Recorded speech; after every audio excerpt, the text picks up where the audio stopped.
schools try to teach children beyond coursebook, there still is a gap between classroom teaching and practical implementation. That's when our today's guest comes in.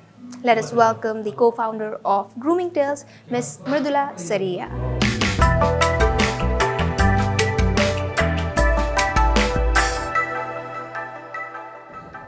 Hi Mridula. Hi Malvika. How are you? I'm good. How are you? All good. So Mridula, how did you start your morning today? Well, today I started my morning with going to the gym for a change. For a change? Why, Yeah. aren't you much of a gym person?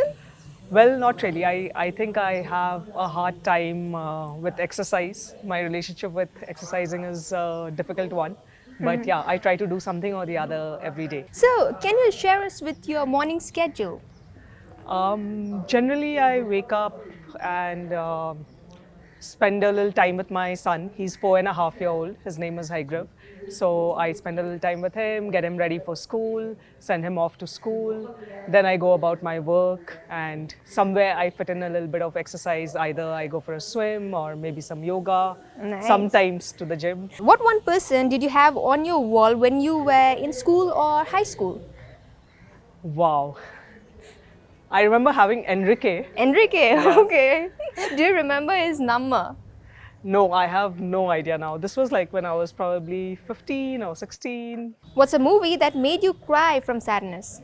A movie that made me cry. So I'm not a very emotional person. I don't tend to cry at movies very easily. But let's see, there was a movie called Wonder that was very emotional for me. If you could be a singer from any decade, who would you be and why? If I could be a singer from any decade, Yeah. maybe. So when I was a child, I used to listen to some really classical musics like from Rahat Fateh Ali Khan. But I never thought about being a singer myself. So I can't relate myself to, being a singer at all. I won't be able to answer that one. No worries. Yeah. What's a spirit animal? What's my favorite animal? Spirit animal. My spirit animal. I'm not sure. I'm not sure about that. Do you have pet? No, I don't have any You pets. never had? I used to have a puppy when I was a kid. So he was a Japanese Spitz, What was Yeah. his name? Ferdy. Oh, nice. Yeah. Okay, as you said, you are not much into music. I Yeah. don't think this question would be appropriate to ask, but still, if you have to, what's your go-to karaoke song? Yeah, so I run away from anything related to singing. Yeah, I would not sing to any song. If you attempted to play any sport professionally, what sport could that be? I've played a lot of sports throughout my life. So I have been a table tennis national. I've played table tennis at national level. I play a lot of basketball. In fact, I have a match this evening itself. So I Oh, still continue nice. to play basketball. You still do, right? Yes, yes. very Okay. good. What's your worst habit? My worst habit,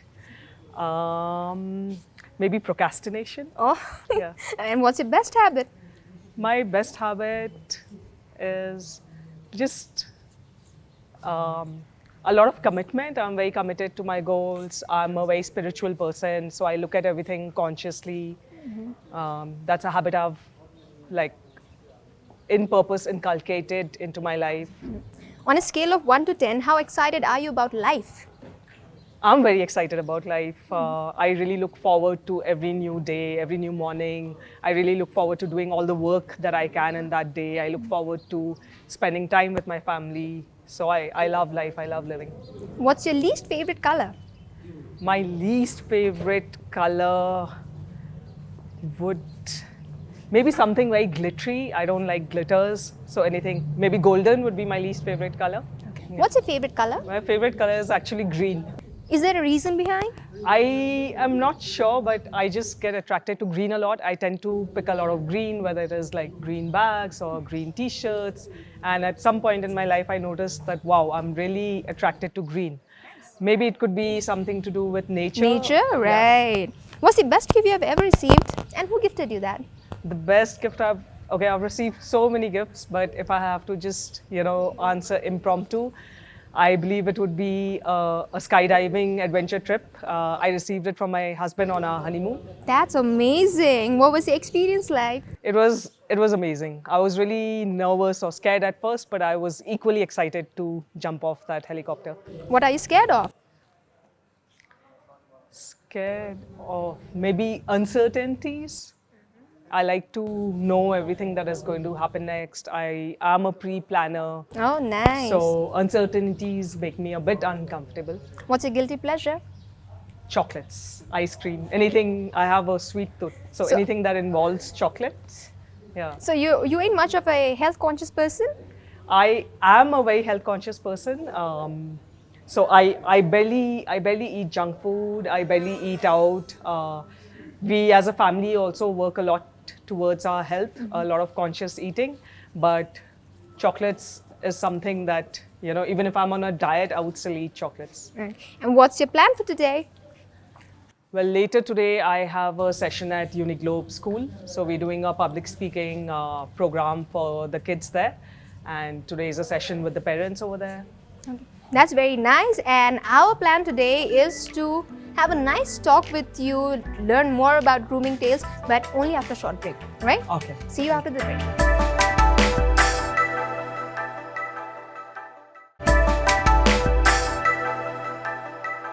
Welcome back. We are in conversation with the co-founder of Grooming Tales, Mula Saria, right? Welcome once again. Thank you. So let's talk about Grooming Tales. How did you come up with this?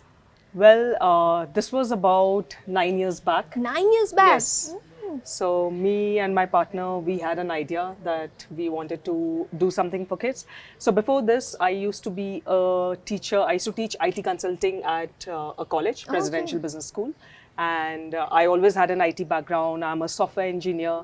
So when I was teaching the college students, I really felt like there was a lack in the way children were being educated here. Right. And I wanted to bring a change in that. And I thought, why not start with little kids? That's the best way to bring about that change. Right. So What deformities or what fault do you see in the education system here? I feel like, for one, the way kids perceive education is that they find it very boring.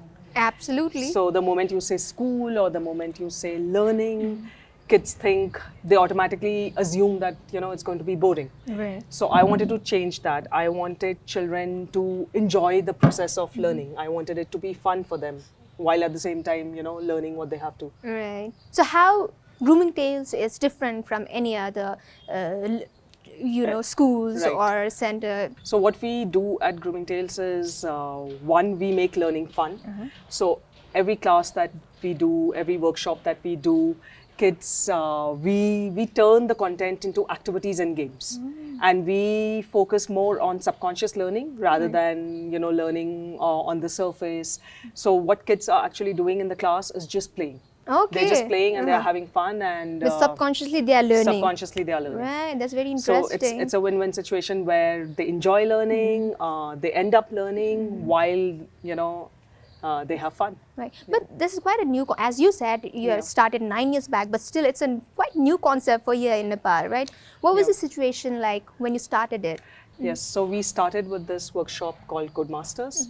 And in that workshop, we taught kids starting from the age of 5 or 6 how to do block programming, learn the concept of programming languages. And we did it with the help of games. We had relay races, we had a lot of other games, and we, observed that kids are really enjoying it while they are learning. It was not very popular in the beginning, because we had a lot of parents call us and ask us that, oh, I heard that all my child did in the class was play games. Okay. So it was difficult for them to resist that? Yes. Was it? Yeah, it was difficult for them to accept that I'm paying for this class and my child is spending time there. Right. and what is this that he's, they're, Right. they're just playing. Right. It was only after a few months or after the program completed that they got an idea that, oh, this is actually subconscious learning. And Okay. it took us years to Explain to the parents. yes, Okay. establish ourselves, prove ourselves. It How, took us how quite many a while. students did you have in the very beginning? In the very beginning, I literally had just 5 kids in Only my first 5? yes, in my first batch, because it was very hard to sell the concept in itself Right. that we're going to teach young kids how to program. And now programming is very popular amongst kids, but Right. at that time, parents couldn't fathom that, my 8-year-old is going to learn how to code. Right. So it was a difficult concept to sell, but the results were very quick. So in the first batch, we had 5 kids, out of which 2 were my family members. Oh, so yeah. that means only 3 kids from the outside. Yes, only 3 kids from the outside. And the next batch itself, we had about 20 to 25 kids in the next batch itself. From the very second batch. From the very second batch. Wow, yeah. that's amazing, Yes. right? And how many students do you have now? So at now, Shall we call students? yeah, Yeah? we can call them students. Yes. So now over the years, we've had more than 2,000 kids. Amazing. Yes. But at any time, we have around 100 to 120 kids coming in at any Okay. time. So Yeah. what's the timing? How do children manage with their school and Yes. also Grooming Tales session? So we have workshops on the weekends. We have a lot of workshops on Saturdays and Sundays when kids have their holidays. We have a lot of workshops going on in the evenings, that is after school. We have camps during holidays. So everything that we do is not during school time, it's Okay. after school. Right. So as you said, you have groomed more than 2,000 students till now, right? Yes. What is the reaction? What is the feedback from the parents now? Now it's amazing. Everybody you meet, any parent you meet, they know about Grooming Tales and they speak very highly of it. We have a lot of alumni now. They joined us when they were like 7 or 8, and now they're teenagers. Right. So we have them come in from time to time, tell us about their experience and how simple things that they learned in Grooming Tales had a domino effect in their lives. Right. So it's really gratifying to hear all of that from time to time now. So and what's the age group? Now we start with about 1.5-year-olds. Oh, is it so? Nice. And we go up to 15-year-olds. 15 years. Yes. That's amazing. Can you also tell me about your workshops? So for 1.5, we have this toddlers workshop where we get them used to, so that is the age where they develop their sensory skills, they develop their motor skills. So we do a lot of activities that involve them exploring different materials, spending a lot of time using sensory material. We use simple activities that help them with their gross and fine motor skills. So that is the toddlers workshop. After that, we have our curious learners, which is for 3 to 5-year-olds. So that is where they do small science experiments. They do a lot of book reading. They do a lot of, so they learn about space, they learn about animals. So it is basically just learning, but again, learning with fun. Learning with fun. But I also read you have a small library. Yeah, we have a very small library at the moment. So my aim now next, my vision is to create a bigger library and a place where kids can come and read. They can come and spend some time playing games. So that's my. Can you tell us about your team? So I have a very small team. Initially, when we started, it was just 2 of us, me and my partner.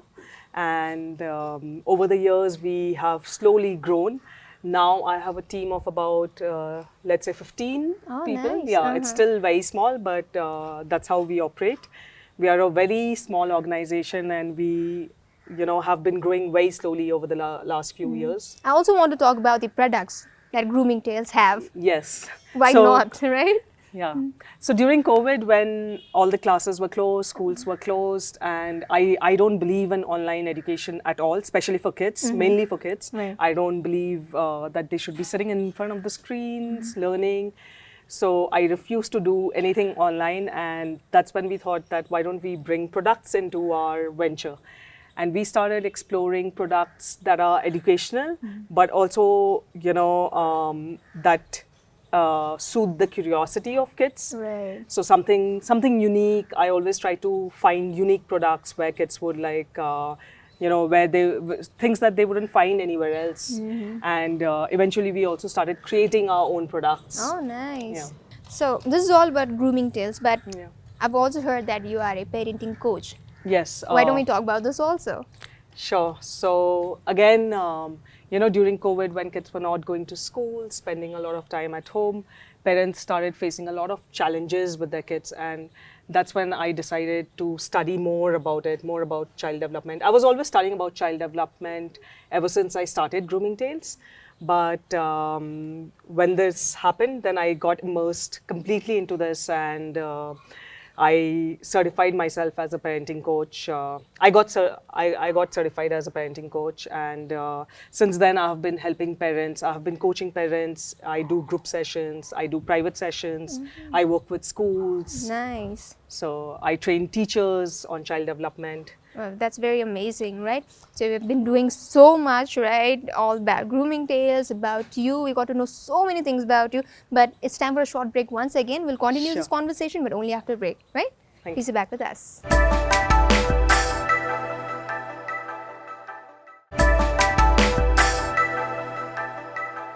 Welcome back. We are up with our last and very fun segment, that is Would You Rather, where I'll be asking few Would You Rather questions to Mridula and she'll be answering those questions. Have you ever played this game? No, never. Never? Okay. I suppose it'll be interesting, I guess. Yeah. Shall we begin then? Yes, First for question is, would you rather spend a week in the forest or a night in a real haunted house? A week in the forest, for sure. Do you believe in spirits and I negative? You do? I do Have believe you in ever that. encountered? No, I've never encountered one, but I do believe it at a deep level. Yes. Next, would you rather have a pause or a rewind button in your life? A pause. Pause. Yes. You're very happy with what you have and what you are at the moment. Yes. I have no regrets in life. In the moment, it seems like, sometimes you want to change some things, but when you look back at everything, it seems like everything was meant to be the way it was meant to be. So pause is great. Would you rather make a phone call or send a text? Send a text. Send a text. Yes. You're more of a text person. Definitely, I'm more of a text person than a call person. Yeah. You don't like to talk? I don't like to talk over the phone. In fact, this is one thing like my mother complains about a lot, my husband complains about a lot, my friends complain about a lot. Text them. Yeah, I text. I prefer texting over being on the call. Would you rather buy something cute from local market or go for high-end designer? Something cute from local markets. Yeah? Yeah. You're not much of a fashion conscious person? Yeah, that's not much of a fashion conscious person is like an understatement. I least care about fashion. I enjoy something that I'm comfortable in more than anything else, and I enjoy cute local stuff. Yeah. Would you rather lose all of your friends but keep your BFF or lose your BFF but keep the rest of your buddies? Keep my BFF. Keep your BFF. Yes. You do have. Yes, I do have a couple of them, and I enjoy a close friend circle. I do have a lot of friends, but I enjoy my time most with the few of them. Yeah, exactly. Would you rather win $25,000 or your best friend win $100,000? Well, of course, my best friend win $100,000, and if we have can to split share, it, right? yeah, Oh, why not? right, okay. Would you rather be in history books for something terrible or be forgotten completely after your demise? Yeah, I guess forgotten completely rather than being remembered for doing something terrible. Would you rather give up your cell phone for a month or bathing for a month? Cell phone. Cell phone for a definitely. month. Okay. Yeah. As you say, you are not much of a Yeah, tech person. and I have done that. I mean, Oh, you have done it? Yeah, but Okay. when And how's the life without cell phone? it's amazing. It's amazing. I actually did it. Purposely? Yeah, I did it like out of my choice when I had my son. So I followed the whole Sutkeri thing. The way it is done in our cultures, we don't do any reading as well. So Is no it use. so? Yeah. Okay. So no usage of screens, basically not stressing your eyes, not stress, and also like completely spending that time being connected with your newborn. So I had a blast. Like it was good fun. Yeah. Talking about your newborn, but he's 4.5 Yes. year, 4.5 4.5 years old years now. now, yeah. What's the connection like? We are very connected to each other. I spend a lot of time with him. I have loved raising him for the last 4.5 years. It has been an amazing journey. I also started my journey of studying about parenting while I was pregnant. So it was, I started implementing whatever I had learned from day one. So it has been an adventurous, he's like any other kid. He's naughty, he gives me a lot of grief, he throws a lot of tantrum, but I enjoy this journey of raising him. Very nice there. Would you rather never use WhatsApp again or never use Twitter again? I don't actually use Twitter. Oh yeah, so, is it yeah. so? So yes. WhatsApp is WhatsApp it is, important. yeah. Okay. Would you rather be underdressed or overdressed for an event? Underdressed. Underdressed. Yeah. For the rest of your life, would you rather wear a little miniskirt or a bohemian maxi dress? A little mini skirt or a maxi dress? I guess none. I would just want to be in like jeans or shorts. That's what you are, right? Yeah, that's that's more what I am. you're comfortable in. Yes. So yes, with this we are almost at the end of Would You Rather and almost at the end of our program also. We got to know so much about you. We got to know so much about Grooming Tales, your parenting coach journey. Anything that you'd like to say to our viewers? Well, I hope you enjoyed watching the show, and I guess, the only message I can pass on is something related to children. And well, I believe all of you are already doing your best. Just remember that, you have a lot of tools available to you to anything that you want to add on in your journey of raising your children. Remember that they are the future. So invest as much time and energy as you can on them. Thank you so much for such valuable words. Thank you so much for your presence. We have a small gift for you as you provide us with your time. I hope you like it. So this is a mini canvas from Canvas in Nepal. Thank you so much. Thank you so much. I hope you like it. Yes, this is beautiful. Thank you. Thank you so much for being with us. Thank you. Thank you, Malvika. It's time to announce the winner of last week, and the winner is... Many congratulations. You have won yourself this yummy cake from Sweet Treats Cakery.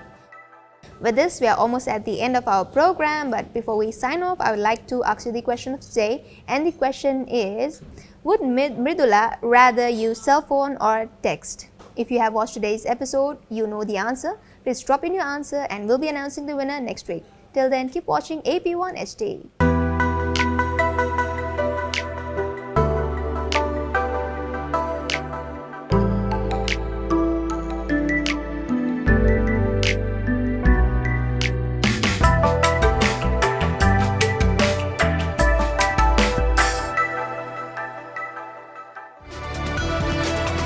It's an AP1 presentation.